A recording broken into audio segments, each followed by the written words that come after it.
Edhe pse martesa e tyre nuk funksionoi, mes Norës dhe Robertit mbeti një marrëdhënie shumë e mirë komunikimi. Madje, çifti i famshëm kanë kaluar edhe pushimet bashk për të kënaqur vajzën e tyre, Rene. Robert Berisha ka ftuar në emisionin e tij Ish Bashkëshorten dhe promoja ka zbuluar se mes çiftit nuk mungojnë ngacmimet. Nora shihete sa hyn në studio nën tingujt e hitit të saj, Natën, pikërisht në momentin e vargut kuptim plot. Apo të mungoj o natën. Detaj ky që nuk u ka shpëtuar ndjekësve. Por momenti që ka ngrirë buzëqeshjen e Norës dhe ka ndezur rjetin, është veprimi i papritur i Robertit.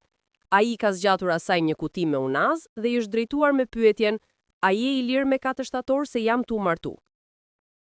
Ndonse nuk është e qartë nëse bëhet fjalë për ndonjë skeç humori, lojë apo një provokim të qëllimshëm, ky fragment ka mjaftuar që rrjeti të shpërthejnë aludime për një ribashkim të mundshëm apo për kuptimin e fshehur pas datës 4 shtator.